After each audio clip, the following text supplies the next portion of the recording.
afternoon. The Memphis Landmarks Commission is hereby called to order for its regularly scheduled meeting of January 26th. It's February, isn't it? February 26, 2026. My name is Cindy Grivich Tucker, and I'm the chair of the commission. Mr. Jeffrey Penzez, is that how you pronounce it? Yes, ma'am. Serves as the executive director of the commission. May I get a roll call? Mr. Gill. Here. Ms. Rainwater. Here. Ms. Tolbert. Here. Mr. Walker. Here. Mr. Winter. Here.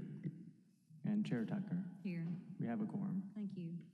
The Memphis Landmarks Commission and the historic district provisions are established to ensure preservation of structures that are of historic value to Memphis. Our function is to preserve significant resources, enhance community pride, and foster civic beauty, and ensure compatibility within designated historic districts. The Commission is authorized to review projects and determine their appropriateness based on the design review guidelines. At this time, I would like to swear in the staff. You may remain seated. Do you swear to tell the truth, the whole truth, nothing but the truth, so help you God? Thank you. May I get a motion to approve the minutes from last month's meeting or whenever that meeting before? So moved.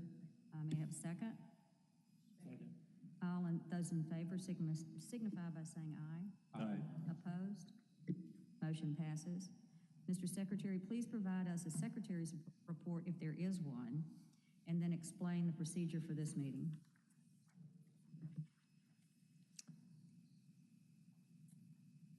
Yes, Madam Chair. As for the Secretary's report, there are no announcements this afternoon. Okay, The procedure for this meeting will be as follows. I will introduce each case as listed on the agenda. Copies of the agenda are found on the right podium. For each case with the Division of Planning Development will give a presentation. At the conclusion of the staff presentation, the applicant will have 5 minutes to present his or her case. After the applicant's presentation, the commission will hear first from those speakers in support of the application, then from those speakers in opposition to the application. And the speakers will have 3 minutes each. And then finally, the applicant will have 3 minutes to provide rebuttal. These times do not include time for questions from and answers to members of the commission. The chair may provide additional time, provided both sides are given an equal amount of additional time. All parties who wish to provide testimony to the commission will be sworn in by the chair. If a member of the audience wishes to provide testimony in support of or in opposition to a particular case on today's agenda, he or she will need to fill out a speaker's card for the record. Speaker's cards are available at the front podium. Once filled out, speaker's cards can be submitted to any DPD staff member at the left podium. We do not need speaker's cards from the applicant since their names are already part of the record. After all parties have been heard, the commission will close the public hearing, make a motion, and then deliberate on the case. All motions by this commission will be made in the affirmative. The bylaws governing the commission require the affirmative vote of a majority of the attending members to approve an application. The commission may also vote to hold an application for a period of 1 month. Madam Chair, I submit that all cases have been filed in proper order, all applicants have been notified of this hearing, and all notice requirements have been fulfilled. Thank you. At this point, the commission will establish a consent agenda. To establish the consent agenda, the secretary will call out each eligible case. If any member of the audience or commission objects to a case being placed on the consent agenda, he or she should do so by a show of hands when the secretary reads the case. Once the consent agenda is established, the commission will vote on all cases placed on the agenda as a whole and will not hold individual public hearings on each case. Mr. Secretary, which items on our agenda are eligible? Item number 1, COA 2025-140 at 1286 Faxon Avenue as approval with conditions. Item number 6, COA 2026-1 at 1180 Central Avenue as approval with conditions. Item number 7, COA 2026-3 at 2046 LZ Avenue as approval with conditions. And item number 8, COA 2026-5 at 819 Tanglewood Street as approval with conditions. Okay, thank you. May I have a motion to approve the consent agenda as established by the secretary? So moved. May I have a second? Second. I would like to, Okay, I would like to remind the commission that by voting on the consent agenda, he or she affirms that he or she has read the report and is in full agreement of the conditions. Mr. Secretary, can I get a roll call? Mr. Gill, Yes. Ms. Rainwater, Yes. Ms. Tolbert, Mr. Walker, Yes. Mr. Winter, Yes. Vice Chair Doss, Yes. Chair Tucker. Yes. Motion carries. Thank you. If you are here for any of those cases just listed on the consent agenda, you have been approved. You do not need to remain at the meeting, but are welcome to stay if for the remainder of the cases if you'd like. Thank you, Mr. Secretary. At this point, I would like to state that the minor COA applications as listed on the agenda have been reviewed and approved by the commission. The commission will now continue with the regular hearing of the major COA applications as listed on the agenda. Mr. Secretary, please call the first case. Item number 2, COA 2025-141 at 1742 Felix Avenue. Okay, is the applicant present? Yes, ma'am. Okay. Josh Whitehead, 275 Jefferson. Do you swear to tell the truth? I do. Okay. And Mr. Mikic might also need to swear in. You swear to tell the truth, nothing but the truth, so help you God? I do. Thank you. Are you in agreement with, All but one. okay. Do you want to go ahead and show us? Good afternoon. My name is Ankit Verma with DPD. So both the properties, 1742 and 1750 Felix Avenue, are vacant lot in Roselle Hennesdale Historic District. The applicant is proposing to construct a new 1.5-story single-family homes. The homes are street-facing and driveway meets UDC guidelines. Here you can see the front and side proposed elevation for both the homes. Here you can see the floor plan, fence detail. The proposed fence meets all material setback height requirements. The mass, scale, proportion, and form of the structure is appropriate and compatible with neighborhood homes. The setback maintain the rhythm of the street, and the home fits well with the surrounding structures. The material, door, window proportions, foundation heights follow historic guideline. The front porch design is appropriate for a craftsman style home, and parking is located at the rear, which maintains the traditional front yard character. The staff recommends approval for COA 2025-141 with 15 conditions, including the clipped cable requirement, which you can see highlighted in the red. For COA 2025-143, the staff recommends approval with 15 conditions, including the hipped roof requirement highlighted in the red. This slide shows the front elevation of all 4 homes on the Felix Avenue. 1746 and 1756 were already approved in the December month. For the other 2, staff recommends roof changes for differentiation. For 1742, a clipped cable is recommended. For 1750, a hipped roof is recommended. So the goal is to ensure 4 homes are compatible but not identical. This concludes my presentation. I'm happy to answer any question. Do the commissioners have any questions for staff?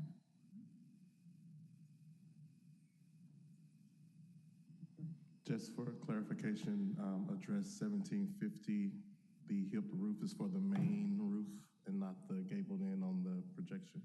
Is that correct? Okay, any other questions for staff? Okay, thank you. Okay, Mr. Whitehead, did y'all want to? Yes, ma'am. We have a presentation. Okay. I'm going to walk over there, and Mr. Mikic is going to walk right here. Okay. Like this slide, but I have to have my own slide.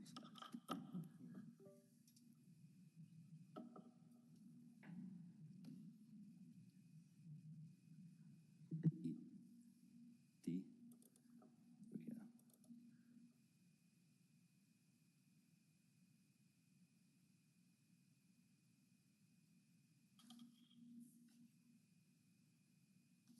Ready? Chair Lady, members of the commission, thanks for having us. If you don't know me, my name is Milos. I am joined by my colleague Josh. We are here on behalf of Oscar Mayorga. He's a local builder here in Memphis. You saw the picture that Ankit had up. This has caused us a lot of confusion communicating with OPD and then Oscar as well. So this is going to be 4 houses in a row. And obviously we saw the 1742 and 1750. So if we think about the 4 houses as A, B, C, and D, we're looking at A and C. Go ahead and go to the next slide. So this is a house that was approved by this commission, 947 Seattle. It was COA 2025-70. I don't know how often you guys get to see things that you approve actually get built, so we kind of wanted to show that. There's a picture from the side coming up. And then we have another house as well on Seattle. Same deal. Go to this next slide. We got some pictures from the interior. These aren't bargain basement materials. These are good, solid materials. Next slide. Here we've got the bathroom and then just kind of the main entrance. Next slide. So what this house was for Mr. Mayorga was a proof of concept. Josh is going to get into the history of this area and just how much Cooper Young and Belvedere and other places haven't poured into it as much as we thought they would. But to orient us, that red line down there at the bottom is Southern. The yellow street is McLean. And then we've got Lamar running left to right diagonally. And then we have our parcels there at the red star. Next slide, please. Just another picture. You got Lamar there in the background, and then you've got our parcels there in the foreground with the star. Next slide. So this is what it currently looks like. This is where the houses will be. Next slide. So the next 2 pictures, the 4 pictures, are kind of the general area, and it kind of just shows the disinvestment that's happened in this area for a very long time. The proximity to Cooper Young and, again, Belvedere and just being that close to Central, York Avenue. I've always been really surprised by money not pouring into this area. Next slide.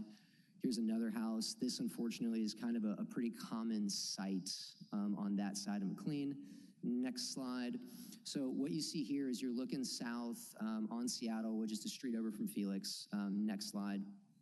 And then that's looking north. So if you go back a slide, Josh, if you see kind of towards the front, we can see what this neighborhood looks like. If you walk about 75 feet forward, Josh, go 2 slides, you're going to see some new construction that just got built there. Essentially the same house. There are some differences, kind of the way the material looks on the front, but overall just a brand new infill into this neighborhood. And Josh is going to talk about some of the strategies that people have had trying to get this neighborhood built up.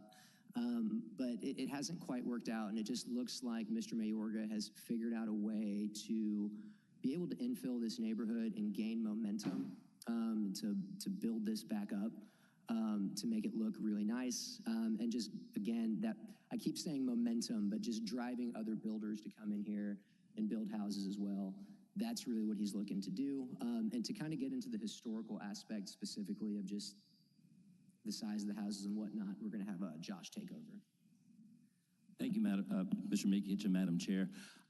I think the long and short of it is we're trying to balance 2 things. Number one is finding the economies of scale to place a large group of houses in a neighborhood that has struggled with investment, at least since I moved to Cooper Young in 1995. And since that time, I've wondered why development does not go west across McLean into Ross-Annisdale, or south across the railroad tracks from Central Gardens, or even north from Glenview across another set of railroad tracks towards Ross-Annisdale. And so what we're trying to do is we respect OPD's position that we do not want 4 houses all in a row like a phalanx of soldiers. At the same time, we request that the body appreciate the fact that the only way we can crack this code is if we have that economies of scale. And actually, Mr. Mikic, if you could delete this PowerPoint and go back to Mr. Varma's last slide that he had open on his slide. What we are requesting basically is that we have the same level of distinction between houses B and D that we will have on A and C. For C, which I appreciate is the next agenda item technically, but I think we're merging both of these discussions together. Item C, the big deal is a hipped roof. The cost of designing plans and then having our contractors out on the ground designing what would be a third house, I think will make it cost prohibitive in such a way that we will probably not get these 4 houses, but Mr. Mayorga may not pursue additional lots from Mr. Surratt. Mr. Surratt, as you may know, at some point 20 years ago, right about the time when I was wondering what's going on over here, he had more money than I did, I guess. He started putting his money where his mouth was and started purchasing lots. And he, for the last 20, 25 years, has struggled with how do we get this neighborhood off of where it is. My other friend, Laurinus Petrauskas, as you know, built some really fancy houses. And I think his issue was he was buying individual houses in a patchwork fashion. I think the way you can do this and truly create momentum is by having a set of 4 or a set of 2, or as we hope on Felix, we might get to a set of 9 houses from which investment can emanate. So the distinction between properties B and D was 2 things, clipped gable and fish scales. That's what we would request be the distinction between properties A and C. I suggested that since D has clipped gable and fish scales, then A probably at the other end next to the theater have the same thing. So that's one point of contention. The hipped roof, that's condition number 11 on agenda item number 3. But also, I know this seems very minor, but the side windows being enlarged on both of them, that's condition number 10. Again, Mr. Mayorga's profit ability is so paper thin. Number one, he's concerned about amending those drawings for the windows could damage that. And that may not be as big of a deal as the hipped roof. But also, I think when you look at these houses, the only time you're going to see from the public realm, I mean, that's what we're all here to do, is protect the public realm of these landmarks districts. I don't think you'll see the side, whether the sides of these houses have a window of X or Y dimensions. I don't think the juice is really worth that squeeze. But again, our main issue is really agenda item number 3, condition 11, which is the hipped roof. With that, Madam Chair, I'll stop talking, but I'm available for any questions. Okay, questions? To be clear, you want to do the clipped gable on one of the 2, correct? Yes. Okay. And that's how condition 10 for agenda item number 2 reads. But we would offer. Because we're mixing up some of the. Because we're talking about these obviously now as a pair. Should we talk about number 2? We're talking about them as a pair, but specifically, anything we do is related to number 2 right now. Okay. So I wanted to just clarify. It sounds like you're okay with a clipped gable. Yes, sir. Okay. So really, if we're right now just addressing agenda item number 2, your point of contention is condition number 10, right? Yes, and we'd be willing to strike 10 and then add to number 11 something, fish scales or some other distinctive pattern on those front-facing gables. Okay, got it.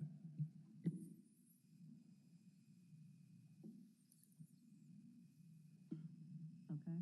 So I understand the point. We're deciding on, in your words, elevation A, but we need to take it into context with the rest of the street and elevation C, which is the next item. So we will call for the next item as well. Okay. Y'all have any more questions on this? Or I guess you could vote on this one. You should use this discussion for the next one. Yes, that is the plan. We would call the motion for item 2, make whatever amendments or not, vote on that, and then have me call the next item And then you don't have to I hear a can make, presentation. yeah, I can make all the previous stuff part of this hearing. I'll read a little statement. And then if people want to talk again, we can allow them. Sure. And there's nobody to speak in opposition or, I have no cards. okay. Okay. Yeah, we I'm can- sorry, I have a question. I am still slightly confused because item number 10 says add a window to the great room or the bedroom, but you're saying in lieu of doing that, you would put a window on the clipped gable? We respectfully ask that the windows be as is on the drawings. The offer that I made was on number 11. In addition to clipping that gable, we would also face it with something other than the boards, maybe like a fish scale or shingles. Okay, thank you. Because none of these are side windows that somebody's walking up to on a corner, correct? They're all in, Correct. The corner house is House D, which y'all approved in December. okay. That was gonna be my question. So House B and House D, are they under construction, or at least they're approved? They are approved, yes. Okay, all right, got it, thank you. It's like a Okay. puzzle. It is. Anything else? Okay, so we're going to close the public hearing portion of this. Do we want to just go ahead and vote, or do y'all want to speak? I was just gonna say, I am for the slight edits so that they work in the line that they're on. Okay. We've got great architects right here if you just decide. What'd you say?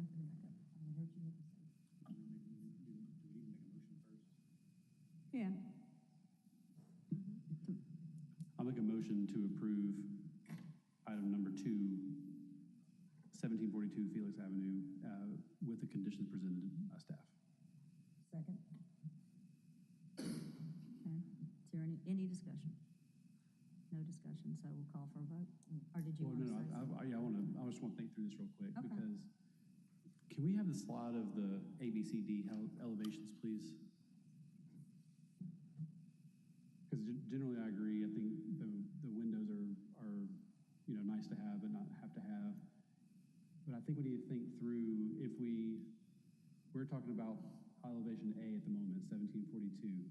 So if we do a clipped roof there or clipped gable there, what are we going to do if we're all in agreement that we're not going to make them do the hipped roof? What are we going to do there to make it distinct from the other elevations? That's my question. So he said they're willing to do the clipped gables and fish scales. Or some sort of Or something texture. different Right. on that one. And then keep the C as it is, right? Yeah. And so then none in a row look just the same. Okay, so C would have just a gable end with fish C would scales? look like No, that. it look like it does there. They'll do I think the C clipped would look like and the fish clipped, scales, right? Okay, so it'd be exactly the, Yeah. okay. Yeah. And it's distinct from the other two because it doesn't have a clipped gable like D, and it doesn't have a shakes like B. Yeah, Is that the thinking? yeah. Okay, That's what I was thinking. okay. Is everybody okay with that? I think I am, yeah.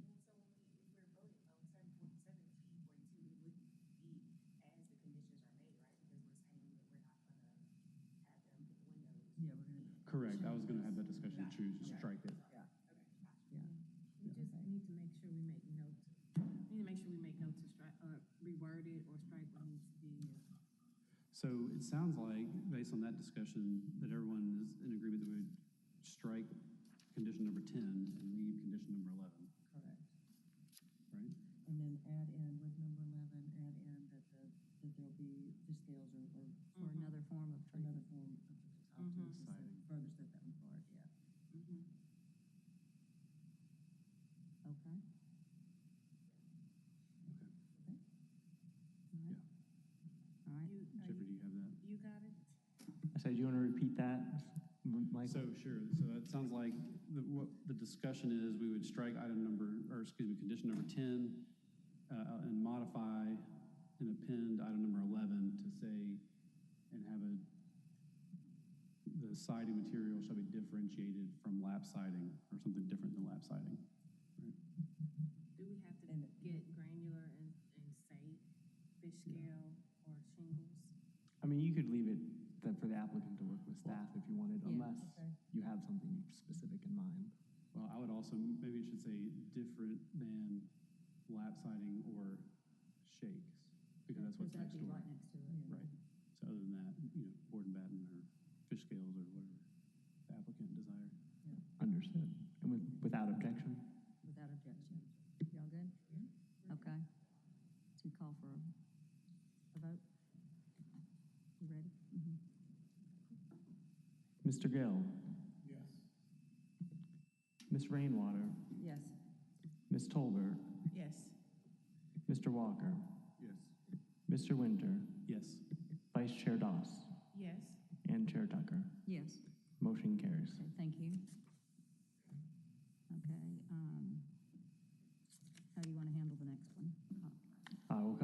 Item number 3, COA 2025-143 at 1750 Felix Avenue, and let the record show that all the testimony, evidence, and discussion from the hearing on item 2 are hereby made a part of the record for the hearing on this item. And with that, we can ask staff if they have anything else they want to add, and then go back to the applicant. Okay. Staff?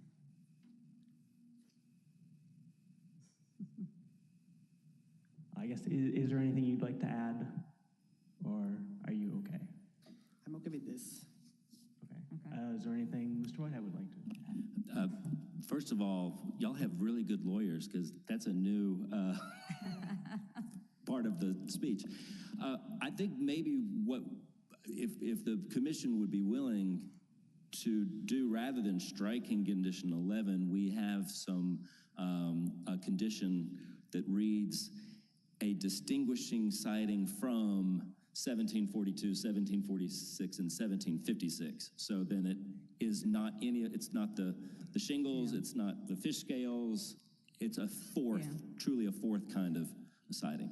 But that's all I have to add. Okay. I like that. I think that's good. Everybody good? Okay, so shall we call for a vote? Well, on this one, don't we need to say we're going to strike 11, 10, and 11? But then add what Josh And add what? said. Okay. But I thought they were leaving this one as lap siding. But just clarifying that it's going to be different from the other three. I thought that was on the first one. It's going to stay. It's actually. Right, because I thought the first one, at least my understanding was C was going to be, the gable end was going to be lap siding, and so we said A was going to be a different, the gable end was going to be distinguished from all the rest of them. Yes, sir. But I was suggesting for this one, we take a step further, that whatever's decided on A would affect what is decided on C. Got it. So C wouldn't be like any other one. Right. Right. Okay, sounds good. Okay. Agree. All righty. So, who wants to make? Motion to approve item number 3, COA 2025-143, 1750 Felix Avenue. Second? We call for a vote? Someone needs to make the friendly amendment to staff's conditions that's what y'all want to do. I'll, Do it, Yeah. Michael. yeah, here's how it goes. Strike number 10, and the number 11 is what Josh said,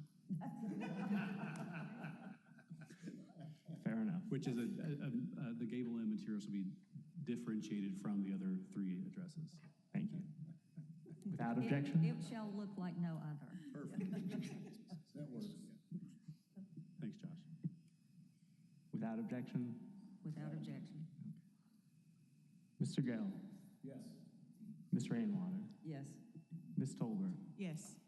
Mr. Walker? Yes. Mr. Winter? Yes. Vice Chair Doss? Yes. And Chair Tucker? Yes. Motion carries. Thank you. Thank you. Thank you. And call for the next item.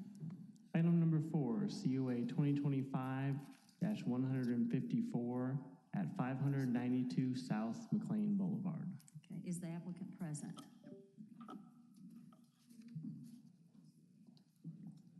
Okay. Good afternoon. Hello. Could you both state your names and addresses? Emily Eber, 592 South McLean. Clay Eber, 592 South McLean. And raise your right hands. You swear to tell the truth, the whole truth, nothing but the truth, so help you God. Yes. We do. Thank We also you. have our contractor, Tyler, here as well, if we want to go ahead and swear him Yeah, in. go ahead. Come on up. And your Yes, name? Tyler Warren, Warren Construction and Renovation. And the address? My address, Fine. 1155 Breedlove Road, Michigan City, Mississippi. Okay. All right. Do you swear to tell the truth, whole truth, and nothing but the truth, so help you God? Yes. Thank you. Are you in agreement with the staff suggestions? We disagree with the first, the color of the paint, but we're in agreement with the others. Okay. Could we have staff presentation? Okay. Good afternoon. I'm Ankit Verma with DPD. This property is in the Central Garden Historic District.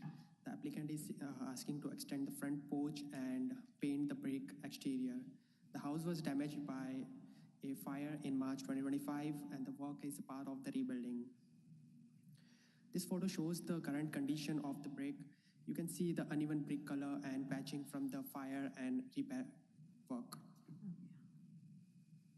This elevation shows the proposed color scheme the applicant is requesting. This slide shows the proposed porch detail. The plan view shows the size and layout of the porch, and side and front elevation shows how the porch will extend from the front of the house. This slide shows the Central Garden design guideline for exterior material. Staff recommends approval of the proposed exterior paint due to the fire damage. However, the applicant does not agree with the painting the brick to match the original traditional red-brown color. This slide shows the Central Garden design guideline for porches. The staff finds the proposed porch is appropriate, compatible with the house, and compliant with the setback requirements. The staff recommends approval with 4 conditions. The applicant does not agree with the first condition related to the exterior paint color.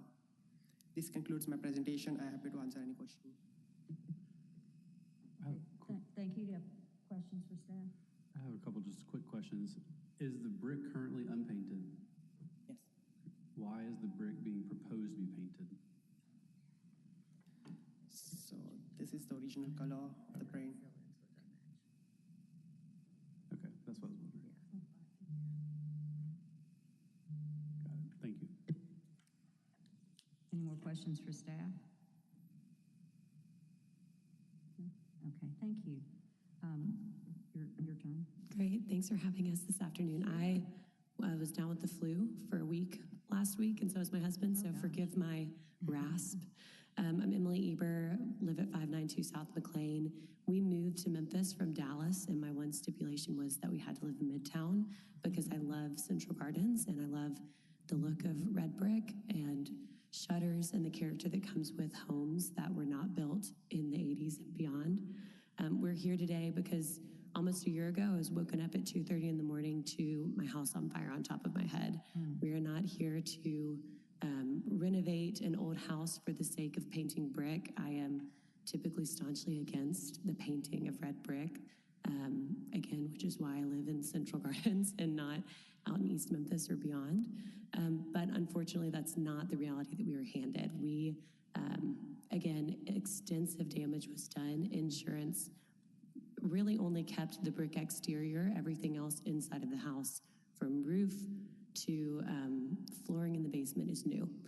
So it is a full gut of this beautiful old home, and part of that is there are burn marks that were unable to get off of the side of the house.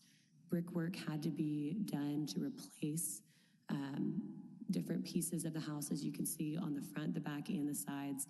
And on that left picture that you see, that's actually where shutters were put on the house poorly a few decades ago, and there's been extensive damage to the brick that, again, was beyond our knowledge or repair. So coming to you not wanting to paint a house lime green or hot pink or electric blue, but coming to you with something that, again, in a world of painted brick, we think really matches the broader neighborhood. It matches the time and the style, and are hopeful that not only are we going to be hopefully soon, living back in our home that we love with our 2-year-old and our 4-year-old and with our neighbors and walking around McLean and Central like we love to, but that we'll be doing it in a house that is increasing the curb appeal and increasing really just the greater Central Gardens area. Okay, thank you. Have questions? How did you choose the colors? Yeah, this was a choice by our designer. So we looked at different houses in the neighborhood and tried to make a selection that matched the greater area. Got it. Thanks. Mm-hmm. Is the intent to still maintain a trim around the top that's a different color than the brick? Yes. Okay. Yep. So we'll match the trim work. If you go back to that rendering, so this is loose, but we would be matching, I believe, the Colonial Revival gray on that trim work.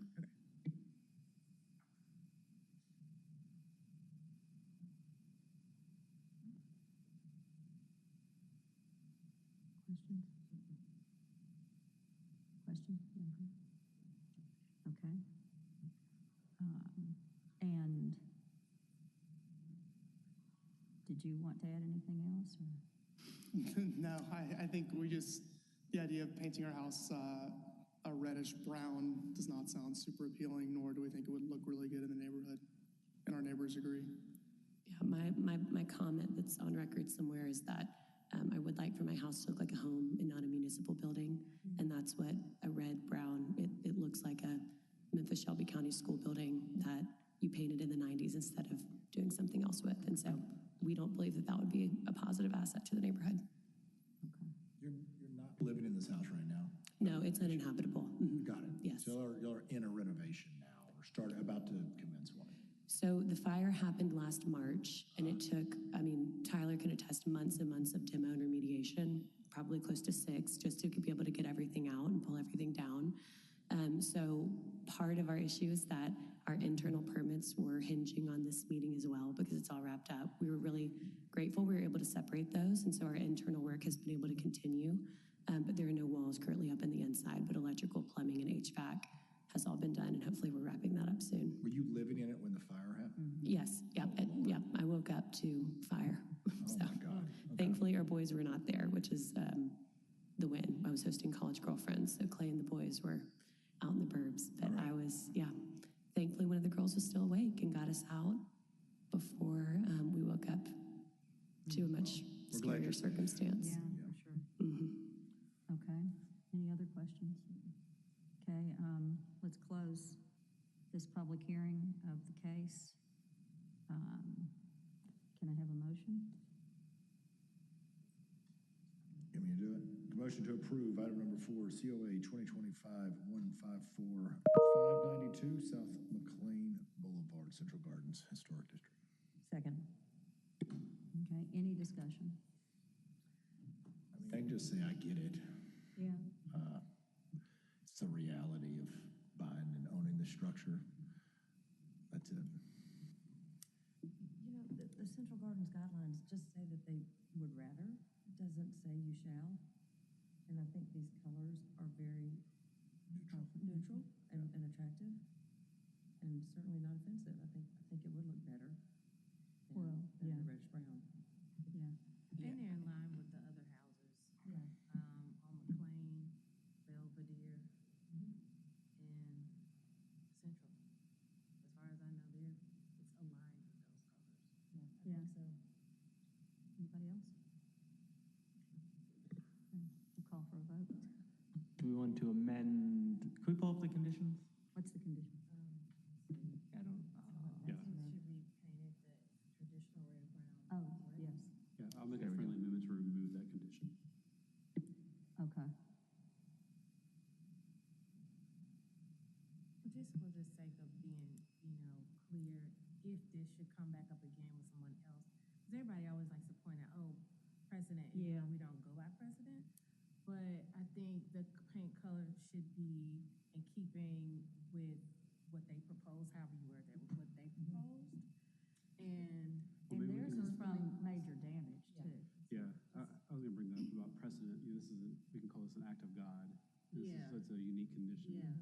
But maybe we can say, instead of striking the condition, maybe you can read, the proposed paint color shall match a historic palette. Without In objection? the neighborhood. Yeah, keeping in Sounds And good. The house next to us is blue and the house behind us is white, so we're not, again, we're hopefully picking a somewhat neutral option.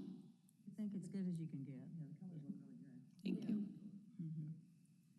Appreciate your attention to it. And knowing that it's still heartbreaking for you to have to do Yes, it. yes, we're very ready to be back in our home and, again, not here because we wanted to renovate a midtown home, and yet, here we are. Okay. Okay, Mr. Gill, Yes. Ms. Rainwater, Yes. Ms. Tolbert, Yes. Mr. Walker, Yes. Mr. Winter, Yes. Vice Chair Doss, yes. and Chair Tucker. Yes, Motion carries. thank you. Thank you all so Thank you. much. Okay, the next applicant? Item number 5, COA 2025-156 at 1027 South Cox Street. Okay. Okay, could you state your name and address, please? Yes, this is Stephen Clement, 1840 Walker Avenue. I'm the son of Nancy and Okay. Pat. Do I need to fill out a card? No, you're fine, but I need to swear you in. You swear to tell the truth, whole truth, nothing but the truth, so help you God. I do. Okay, thank you. And you're representing, My parents who are doing the project, I also work for the contracting company who will be doing the work. okay. So I'm the designer who's been working all of this for you. Are you in agreement with all the staff conditions?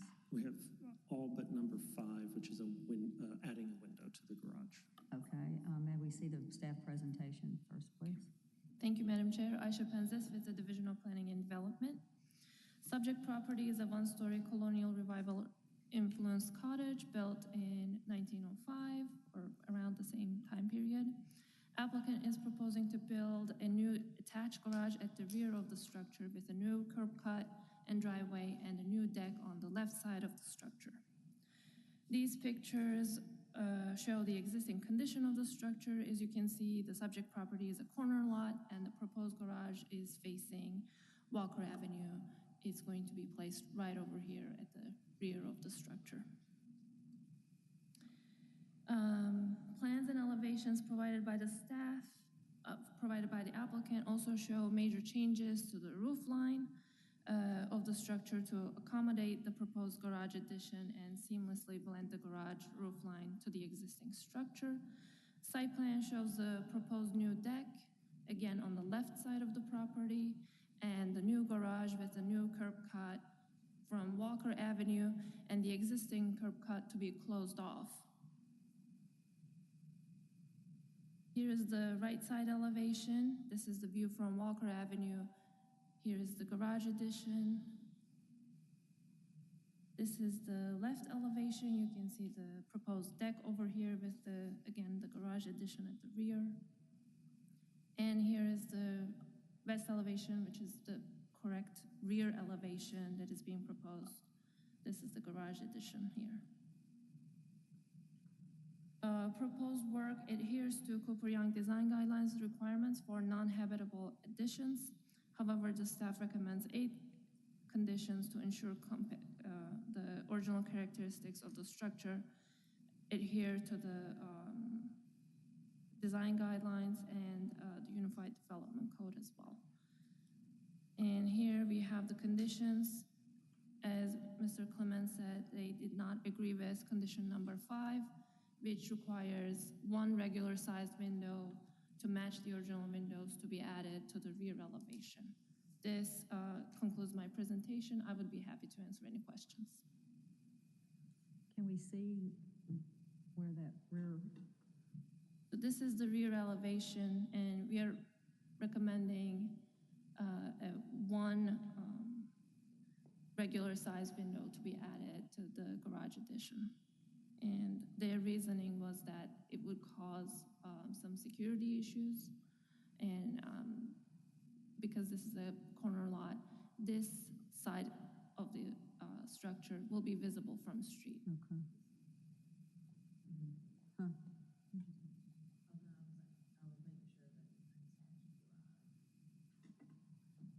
Maybe, sure. Aisha, the window, the rear elevation, the west elevation of the garage faces the yard, correct? Yes, correct. Okay. But your position, or staff's position is that because it's a corner lot, it's visible, the rear elevation will be visible as you're driving down the street? Yes. When you're walking along the sidewalk, it will be visible from the street. That's the reasoning why we added the condition to have a window, but I understand that if you have a window opening, it can cause some security issues as well, so.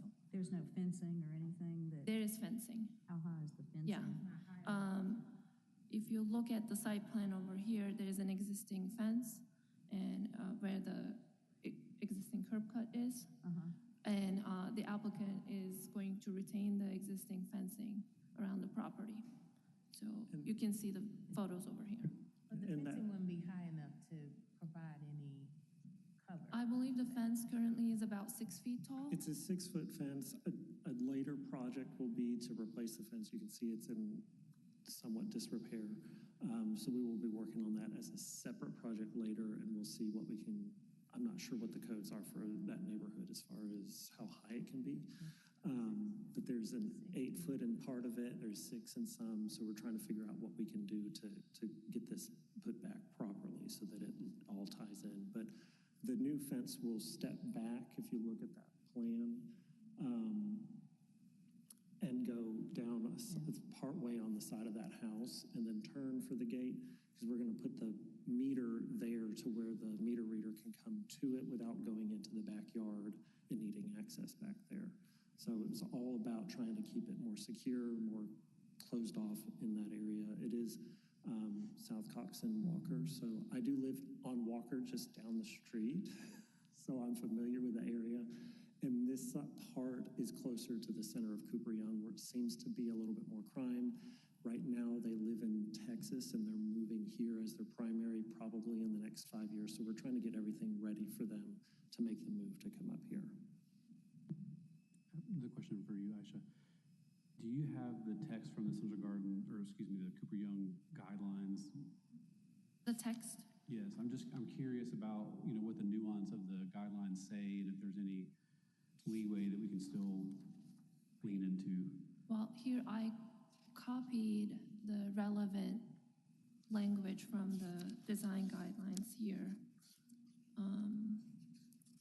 They do not specifically address window and door openings for non-habitable additions. Okay.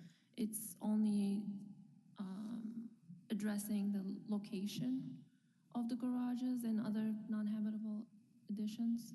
Okay. So it's a very ambiguous. Definitely. So said another way, we would not be in violation of the Cooper Young design guidelines if they did not have a window in this place either. Yeah, I wouldn't think that it would be a violation because this is, again, not a habitable addition. Right. And so. Okay. I had a question for the applicant. If you go back to the floor plan, I just had a question about, you mentioned security being an issue. I wonder, I noticed 3 doors off the garage. They are all going to be security doors. 2 of them will be steel, and the third one will have a security screen that goes out to the back deck. So they're going to be secured very well. Okay. And the front one does not have any windows in it, but the garage, if you saw that elevation, it has windows at the top, so we'll have light coming in that way. The back 2 will have a half glass of window, so we'll have plenty of light coming into that garage. Okay.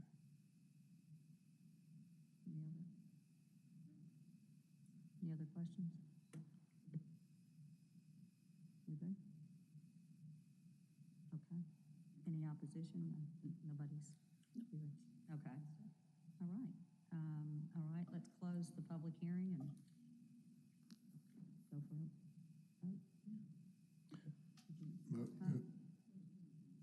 Motion? Motion to approve item number 5, COA 2025-156, 1027 South Cox Street, Cooper Young Historic District. A second? Second. Okay.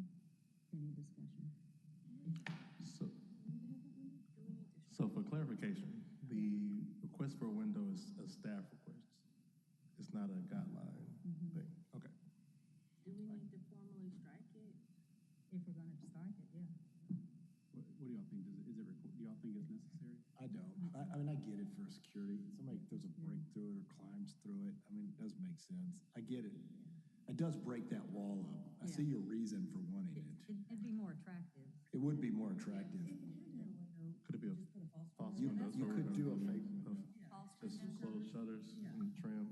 Yeah, and I talked to them and I said if we can't remove it completely, just do like faux shutters on there to break up the. I was gonna. That would look attractive. Yeah, I think we all had that one in our head.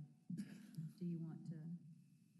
Make a suggestion. Yeah, maybe friendly suggestions. Yeah, so I guess the friendly amendment on number 5